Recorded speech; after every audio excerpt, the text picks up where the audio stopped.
What if I told you your cute pet kitty has infected you with a mind-altering parasite that can cause fear, aggression, birth defects, nymphomania, schizophrenia, and even death?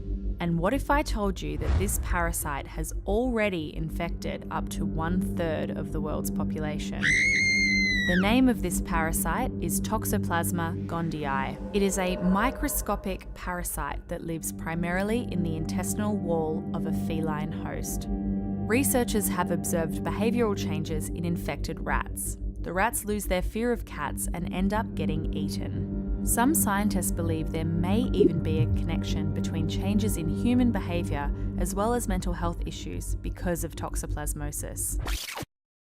Alright, okay, let's calm it down a little bit. Is Toxoplasma Gondii really as dangerous as it seems? Let's have a look into how the life cycle works. The parasite begins in the cat's intestine and produces an egg. This egg then leaves the cat via its feces, where it hatches and lays in wait. When the parasite is ingested by a non-feline host, let's say a rat, the parasite migrates throughout the rat's body. The invading parasites make themselves at home by forming cysts in the epithelial tissue of their host. If the rat is then eaten by a cat, the parasite is able to reproduce in the cat's intestinal system, and the life cycle is completed. If cats are integral to T. gondii's life cycle, shouldn't we just get rid of cats? Preferably not. What you have to realise is that when cats become infected, they're infected as kittens. They only excrete oocysts in the faeces for a very short period of time, and most adult cats aren't excreting Toxoplasma oocysts in their faeces at all. You might be wondering then, if it's pretty rare to become infected from cats, how are so many humans infected? Well, the much more common way humans contract Toxoplasma Gondii is by ingesting infected meat that hasn't been cooked properly.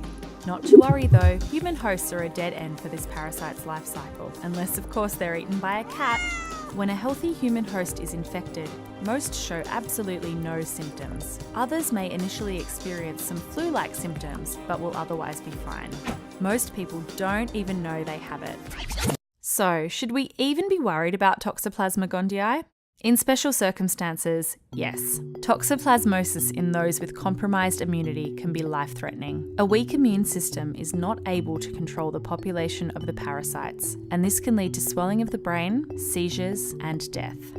Those most at risk are people undergoing cancer treatment, people with HIV and AIDS, and people who have undergone an organ transplant. Also, uninfected pregnant women are advised to avoid cat feces and undercooked meat during their pregnancy. An initial infection of Toxoplasma Gondii while pregnant can put their fetus at risk of congenital defects and even miscarriage.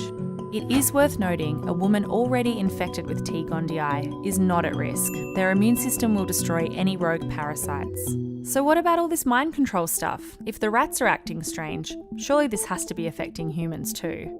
As humans, we're hardwired to find patterns in the world around us. But when it comes to science, we have to be more cautious. There may very well be a correlation between crashing your car and being infected with Toxoplasma Gondii, or having schizophrenia and being infected with Toxoplasma Gondii. But that doesn't mean Toxoplasma Gondii was the cause. Remember, correlation does not imply causation. That is why there is so much debate over the effects of Toxoplasma Gondii on human behaviour. In this case, it is extremely hard and unethical to test these theories properly. You can't just go around infecting people with parasites in the name of science. So the answer is, we don't know, and we might never know, but we certainly can't draw a conclusion from a correlation. The good news is, it's pretty unlikely that your cat is going to make you sick. So you can go right ahead and give Mittens a great big hug.